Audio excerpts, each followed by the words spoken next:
I'm Mike Walker. I'm David Patrick. We are Dads on Books. Dads on Books, 2 minutes later. But we are dads on books. We're addicted to books, we sit on books, and we even talk about books. Welcome to another episode of Dads on Books. Well, hello again, and welcome to our silly little podcast. It is silly, and it's little, but it's not as little as it used to be, and it's going to be getting bigger. It's getting bigger all the time. So we are here. Obviously, you may see somebody else on your screen. I know I do. Hear another voice if you're just listening to us. And that would be me. And you are? I'm Ruby. I'm his kid, I think. Maybe. Yeah. No offense. Similar? Yeah, y'all do. And no offense, Ruby, you're not mine. So, yeah, must be his. Oh, must be mine. Man. I know, I feel the same way. Oh, man, I like this kid. I like you too, David. Yay, she bit the bait. Yay. Yay. Well, so, thanks for joining us for our next book we're going to read. Oh, just kidding. Too early? Sorry. Too early. Thanks for joining us while we discuss this book. Da, da, da. And Ruby, why don't you tell us what book we are reading? So we And cut. Ruby, tell us what book we're reading. Take 2. Action. We're reading Deafo by CeCe Bell. And why are we reading this book? Because when I was in 2nd grade, my teacher read it to us because my friend told her about it and said it was really good. So then my teacher bought a copy of the book, and then she read it to us, and I really liked it. So here we are. Indeed. That's awesome. So, I've read this a couple of times, a long time ago, and I kind of forgot some of the story. I remember the big plot points. I read it last week and obviously remembered it all because I was reading it at that point and really loved it. Yeah, it's really good. Do you want to give us a synopsis of the plot? Sure. Shortened? So basically, it's a graphic novel about the author, CeCe Bell, and how she got meningitis when she was, I believe she was 4, and then she went deaf. So it's about kind of her, life and just, going through school and everything. Mm-hmm. Cool. Trials and tribulations of being a child who goes deaf in elementary school. And then beyond. And then there's rabbits. There's rabbits. Well, they're rabbits. They're rabbits because she thought it was funny. My bad. Because she thought it was funny.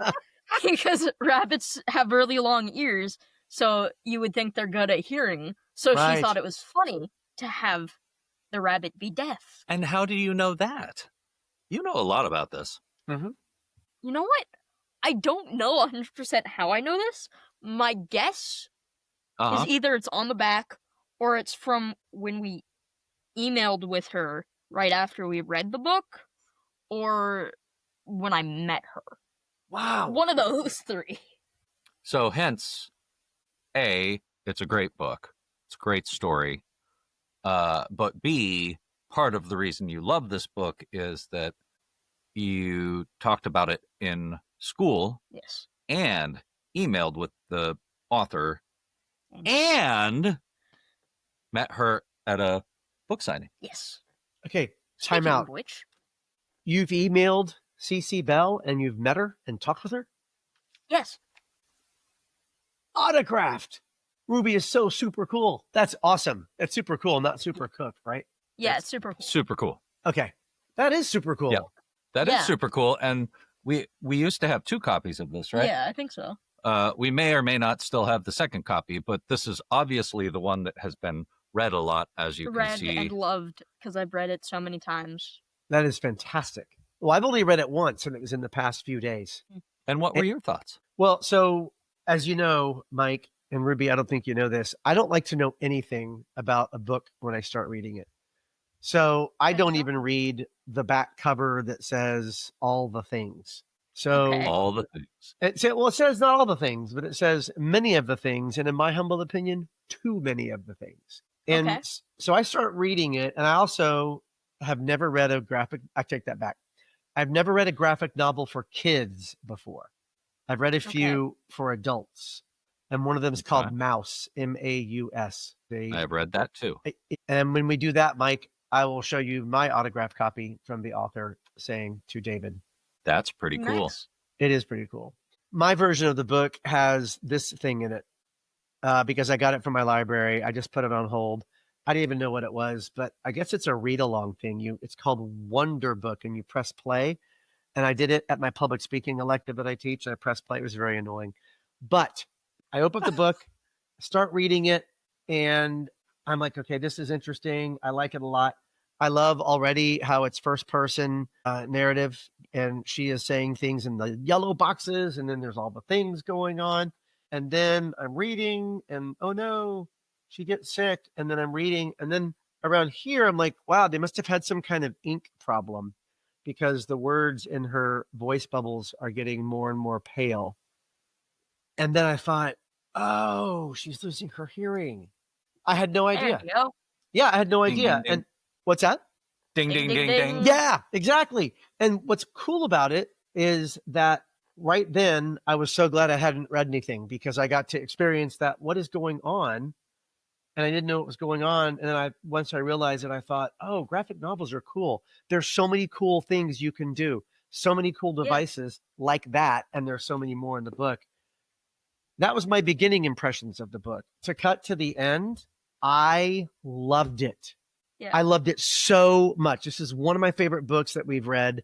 And we don't have enough time today to talk about all the reasons. So we will talk about some of them. But I really, really loved the book. It was amazing. So thank you, Ruby, for bringing me into this world and introducing me to this book. It's all your fault. I blame you completely. Good. I blame me too. Good. Excellent. 'Cause As I well you blame should. too. Good. We all blame me. But I agree with you. I think the book is just fantastic. I really enjoyed it. It's very touching. It really shows like what she went through at that age with the kids that are her age, and really just makes it very real. Yes. And it's not like she's trying to pull any punches. No.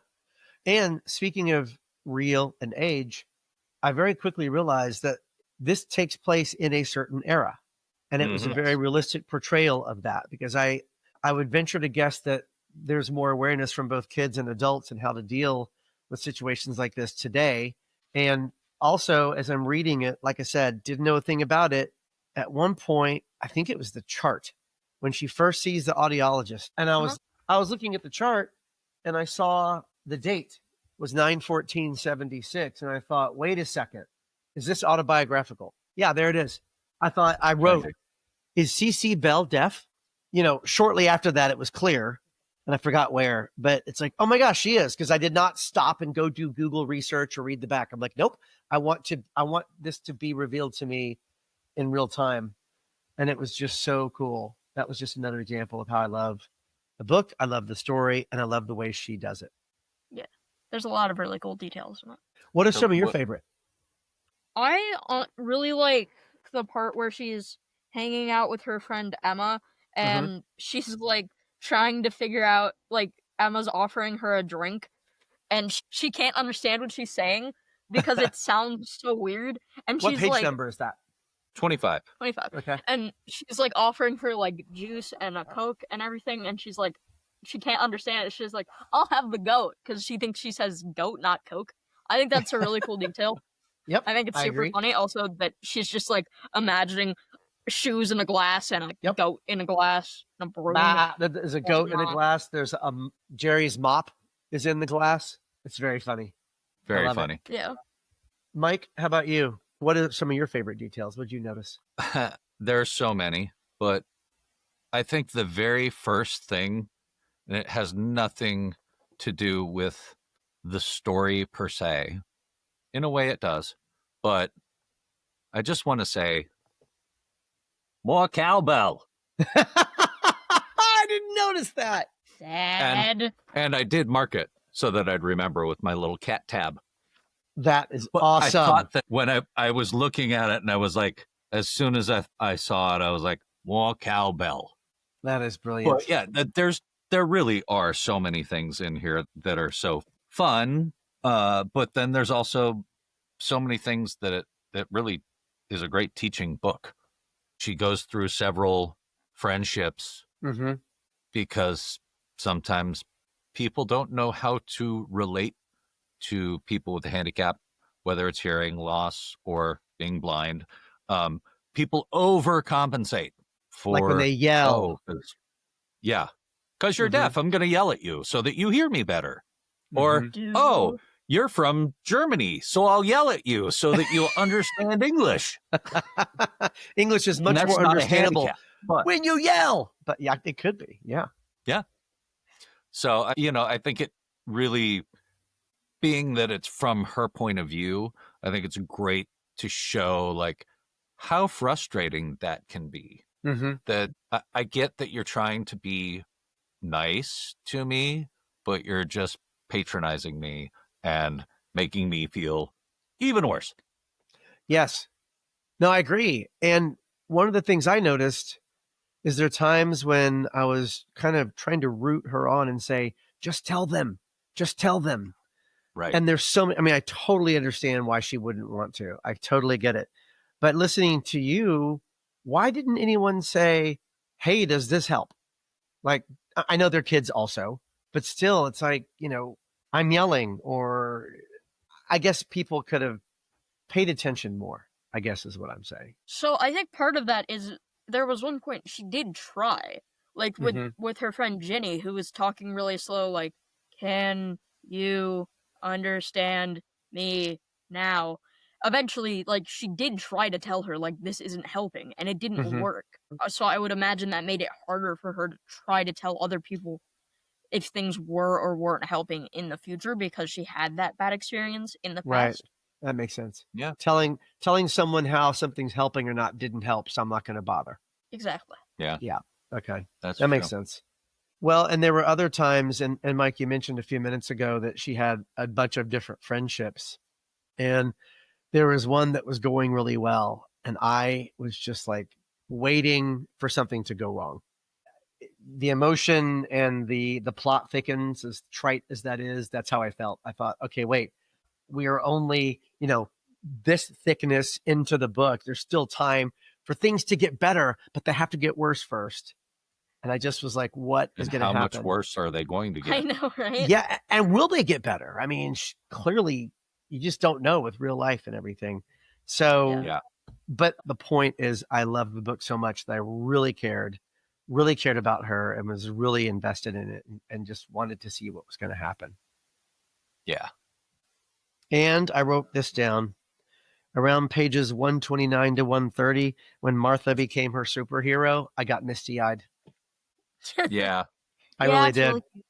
So just that was one of the moments where Yeah. when that good thing happened, I literally wrote down, okay, I am waiting for the shoe to drop. When is this good thing going to change? And, it did, but not badly and all that. And so, but still, it was just, did I say I love this book? Yeah. Maybe once or twice. Okay. And Ruby, you don't know this unless your dad has told you. I don't own all of the books. I sometimes get them from libraries and stuff. And my wife did remind me I don't have to buy every single book that we do. True. Yeah, this is an exception. I'm going to buy my own copy without the tape recorder thing or whatever That's is at the fair. beginning. Yeah, it was great though. It is really Anyway. So was there anything else that you wanted to talk about with the book? good. So there was one other thing that I thought was really, really kind of funny. She got a new neighbor, and she had a crush on him, and then they ended up hanging out all the time. And then when they both got chosen to be in a school play about books, and they were Yeah. bookends, and they had to get matching pajamas. And then she's on stage, and she starts laughing because she hears her teacher go in the bathroom. Yes. And then he comes out, and he's like, "What was so funny in there?" She's like, "I heard the teacher peeing." Yeah, I could totally see. I mean, that was awesome. Mike was his name. Is that right? Was that Mike? Yes. His It name was. was Mike Miller. Mike Miller. Mike Miller. That's Probably awesome. Did anyone know a Mike Miller? I did. CeCe Bell did. Did she, or was that one of the names that she made up? It's not. I don't Okay. think it was. I didn't think so. I thought I read something about some of the names. She being changed their changed, names and kind of put people together because there would be way too many characters. I don't think she would have done that with him because I feel like he was just such a central character that I feel like That I don't totally know. makes sense. I don't know. The real Mike Miller. Did y'all have the scrapbook thing at the end? Her scrapbook? Yeah, No. it should.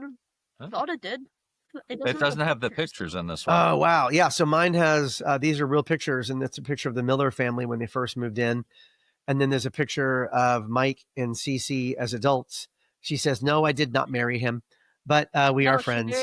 She married the guy that did the was it the Inspector Flytrap? Okay. But she married Tom Engelberger, who he did some Geronimo Stilton stuff. Okay. Geronimo Stilton. He was a mouse, right? I think. I think he was a mouse. And he's done a couple of other things that are really interesting, but I just think it's really cool that she married another author. That is cool. Who also does children's books. Who also does children's books, and I believe that they've also written a couple together, I think. Cool. So that's fun. cool. Yeah, the little blurb in the back just says she lives in Virginia with her husband, Tom Engelberger. It doesn't say much about his stuff and stuff they've done together in my version. Although I'm on the back cover now, and just so you know, this may be the first book I've ever looked at or read that has warning, choking hazard, small parts. Not for children under 3 years. Caution, electronically operated product. That would not be in ours. Yeah, no. Yeah. So That's really funny. I wish I read those warnings ahead of time. I would have been far more careful than I was. Shame on me. Sure. Yeah, you don't want to choke on those really big words. Big words. I sure don't. They're big. The good news is they're so big you can't choke on them. Wait, I missed something. I saw a high five. What did I miss because I was talking? You saw a high five because we were high-fiving. I love it. Because we were talking about the big words and The book of big words. the book of big words. The book with lots Choking of on the pictures. big words.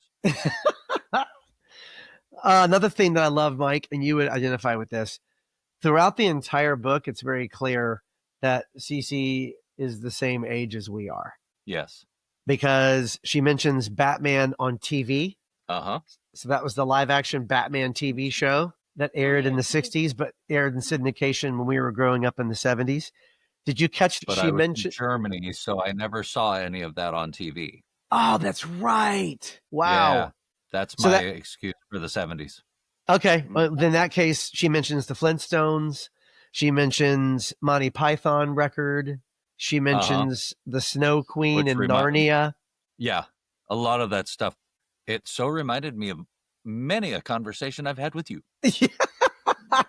Richard Scarry, at least you know who he is now. Yeah, exactly. She mentioned that. The first time I read it, I'm like, who's that? That was how I first heard of Richard Scarry as well in second grade, was this book.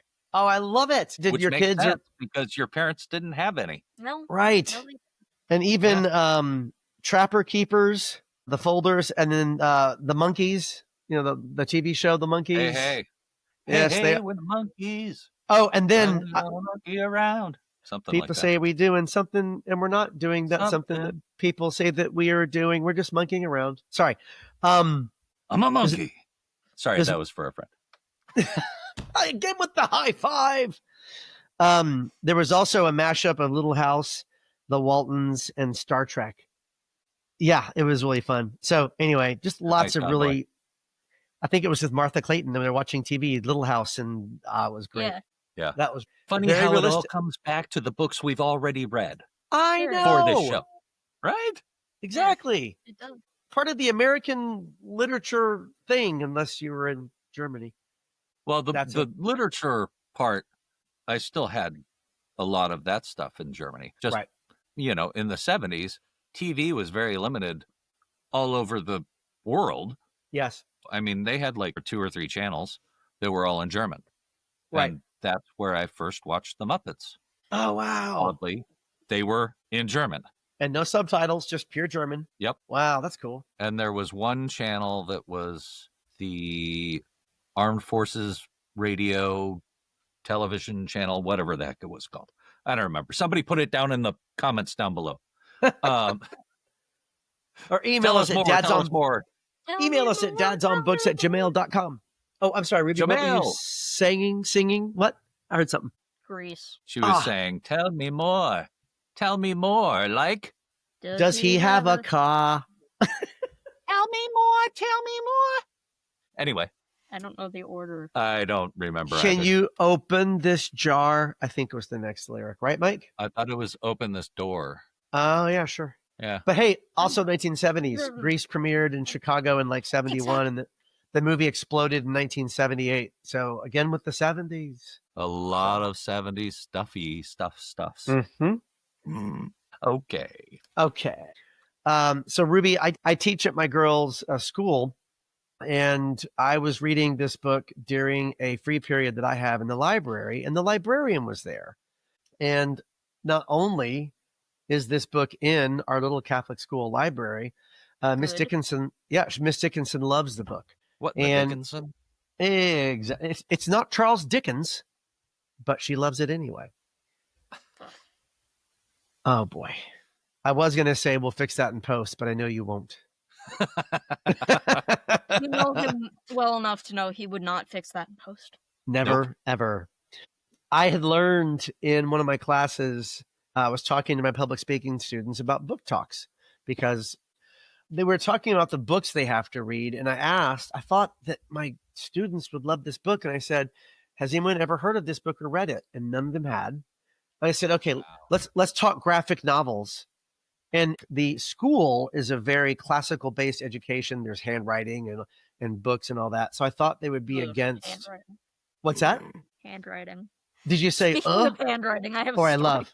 Go ahead. So back to when we were emailing CeCe Bell after we read the book, I sent her, like, we all sent her letters, and then she sent an email back to the whole class. Mm-hmm. Except she sent an email to the teacher separate from the one that was for the whole class, specifically directed at me. Oh, wow. And in that email, one thing that she mentioned, apparently I, as a second grader, had better handwriting than she did at that time. That is awesome. Thank you, Mrs. Pesh. Let me ask you a question. Did you learn cursive or was this print handwriting? We learned cursive. I Oh, did you not did? write that letter in cursive because I suck at cursive. But I know how to do it. I love it. You can read cursive. Except when it comes from my grandmother, yes. Which awesome. one? I was going to Most say, of them. I know some But of them. specifically, Yeah, I have a hard time reading anybody's handwriting, but sometimes I can get grandmama's, but not always. so not only did the teacher sent us an email, Did you go back and she find sent it? us she sent us an email with a picture of Ruby's letter. Oh, which, wow. If it's okay, Yes, but I wanna I will read put it before- up. I wanna read it before you okay. put it up. But But yes, I'll you also can put it up, maybe not the whole thing, just so that you can see your handwriting. And make course. sure you run it by legal, Mike, okay? Run it by legal first, just Okay. in case. Yeah, let me check in with Bill and Ted at the legal department. What? I all I could think of was something Oh. something Esquire, and then Esquire took me to Bill and Ted. That was an Okay. excellent adventure, Mike. Excellent. It was, wasn't it? Oh. So she sent us the picture of Ruby's letter, but Mhm. then she also sent that response from CeCe Bell saying about the handwriting, which was so fun. So Yeah, fun there when you There like you was actually other get stuff things back. in that email. By the way, it was not exclusively about my handwriting. No, it was not. All about But your that's handwriting. the thing I remember the most. I remember parts of it other than that, but that I will never forget. Oh, that's awesome. I love it. And- I love it. Do you have any idea of why you wrote? I mean, everybody wrote a letter, Yeah. but why would she have been attracted to responding to your letter in particular? Or do you not want to talk about it? No, we can. It's fine. Okay. I don't remember for sure, but I think I may have talked about my walk aid in the letter, mentioned it, because I feel like in her response, I remember something about us both being bionic or something. Yes. Mm. Yes. Mm-hmm. Good memory. This was 9 years ago, by the way, for those of you at home. This was 9 years ago, and I still remember all of this. So you said walk aid. What is a walk aid? So I'm going to compare it to the phonic ear here because I'm on El Deafo. Is basically a phonic ear, but for your knee. Basically, big box, strap it onto your knee, and then it shocks your knee so that your leg will move. Oh, wow. Because when you said walk aid, I imagined like a walker or something like that. But it is a lot. No, but it's a lot more like the phonic ear. Except mine had, fortunately, unlike the phonic ear, was not boring. It was like this pink cheetah print kind of thing on it, like this little cover. It was kind of cute. I don't know. They didn't make these things kind of cute in the 70s. No. Well, apparently there was a cute pouch that had polka dots. That's true. But that's a good point. That's something to put something in, which is cool because you can totally do that. But this was actually the color of the thing itself. The holder, I think. It was the it holder, not the. Well, I guess it's similar. Actual device. Yeah, it was similar because it wasn't the actual thing. The actual thing was just like electronics, and then you put it in like a little case or whatever, and strap that to your leg. And then you had to draw Sharpie marks on me so that when it fell down, Miss Karen's could fix it. Yep. Which I'm assuming that happened. So, what? We were having a little moment. I said I'm assuming that happened. I got not one but two thumbs up. Yes. Multiple times a day, I would have to get up and get my teacher to move it back up because my tiny 6-year-old knee could not keep the thing where it needed to be. And then it would slip down and it would shock like my shin and it hurt really bad. So I'd have to get her to go fix it. And it was really awkward because there were some times when it like hurt bad enough that I like couldn't move and I would just have to sit still and wait for her to notice and be like, "Do you need help?" And I was like, "Help me, please." So that's what, like first grade? What is 6 years old? That was first Kindergarten? Grade. Yes. That was the year before we did the letters. Right. Okay. Yeah. So that means when you did the letters and when the teacher read the book to you, that was only a year after this. So that was right. Yep. Really, really appealed to you. That makes sense. Wow. Yeah. It was really good. Yeah. So the walk aid actually, they don't actually make one for kids, or they didn't at the time. So it's to help physical therapy. So on Ruby's left side, she has some difficulties. But her leg doesn't work right. Got it. So this is something that was supposed to possibly help train the muscles how to do things correctly. Not that it did, but it may have helped, but it may have helped better had there been one that was actually made accurately sized for my knee. But there wasn't. So that's what we got. Yeah. And it slipped a lot, and it was painful, and then there were Sharpies. There were Sharpies. Yeah. There was arguments. I got to draw on your leg all the time. Yeah, like every 3 days. Yeah. So I would shower, and then it would just wash off. I thought Sharpies were supposed to be permanent. Right. It says on there, permanent. Yeah, but somewhere. I've got one. There you go. There you go. Permanent. It's permanent. Permanent. Darn it. Not 3 days. So, yeah. Of course, you have multiples. Of course he does. Fun with pens. You know me. Yep. So, yeah.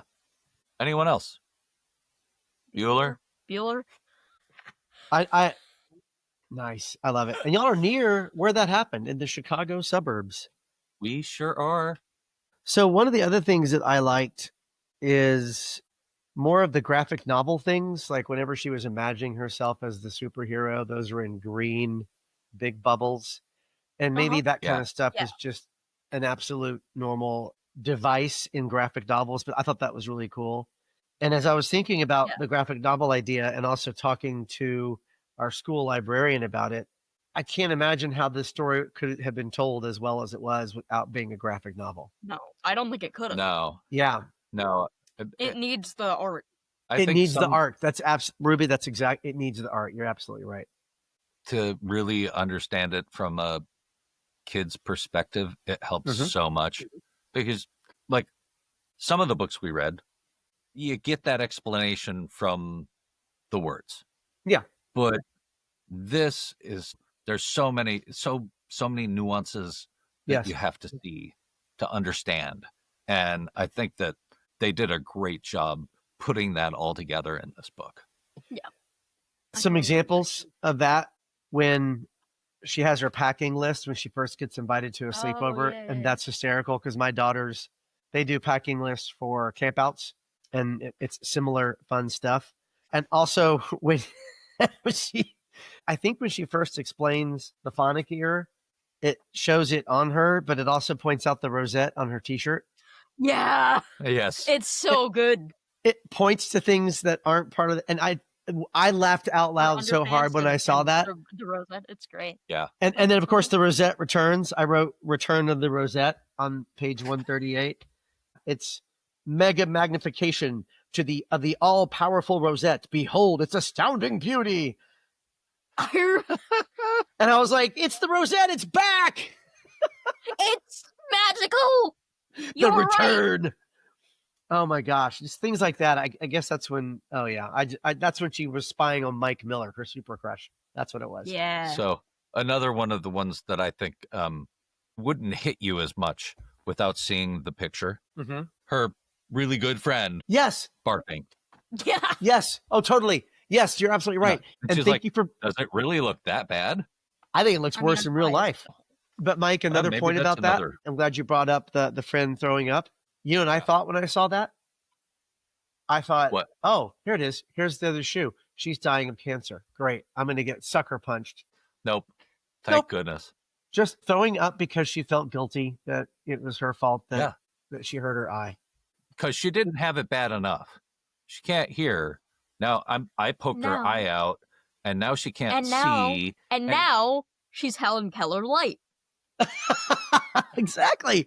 I don't mean to. She said it in there. She said it in there. That's the only reason I brought it up. Okay, I forgot that. And I was like, can we laugh at Helen Keller light? But we especially can because from a kid, this is the way she did. And this is the way kids think. It's the way kids say things. I looked at that. I identified with it. Awesome. Another thing that I think is really cool is on page 108 and 109 when they're at their sign language class and she's like, her hearing aid batteries are running out. And like, first of all, that it starts to get like the font starts to get like lighter as to like show that the battery is running out. But then also on the bottom of 109 when it has like the speech bubbles, but they're empty because she can't hear what they're saying. And then in the last panel where it's an empty speech bubble, but then there's an arrow and it says, me saying, I don't think so.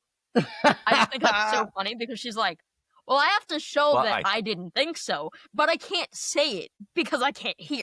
But since I'm writing a graphic... but I'm not sure how it came out. Exactly. And since I'm writing a graphic novel, I can write it right here so you can know the important thing that I said in this frame. Absolutely. Oh, I also discovered something interesting when I read all the stuff in the back of the book about the making of it, even just the acknowledgments. Yeah. She acknowledges a person who I believe was the colorist. So he helped design the palette for the book, but it was either he or someone else who did the shadow work. And I thought, shadow work. And I started looking back. I didn't notice it necessarily. There's really cool shadow work in almost the entire book. Yeah. And I thought, wow, there's a shadowist. A shadower? I mean, I don't know what shadow. It's foreshadowing. Yeah. How did I not think of that? How did I not think of that? How did you not? I can't believe it. Did you find what you were looking for? I was just looking. I'm going to bring Ruby back from reading the book again. Sorry. For the 5,000th time. Not wrong. I know. No, I was just finding where she's talking about being Helen Keller late, and she's going to school, and she sees Martha waiting in line for the bus, and she goes, come on, Martha, check him out. I'm kind of like Helen Keller light now. And then she laughs about the glasses, and then Martha throws up again.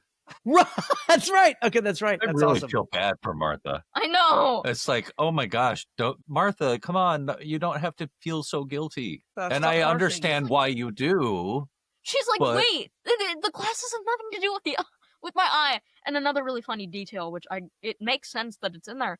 But the next panel when Martha's running away and CeCe is like, wait, the glasses have nothing to do with my eye. The throw up is drawn in there.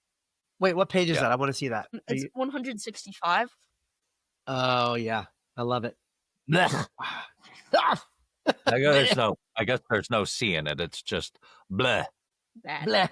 I think Yeah. it's great. Pretty So awesome good. book. Yeah. Absolutely.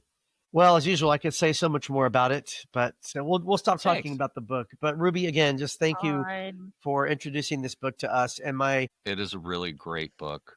And we have to shout out to CeCe Bell for responding to kids' letters, even if it's Oh, a whole and class.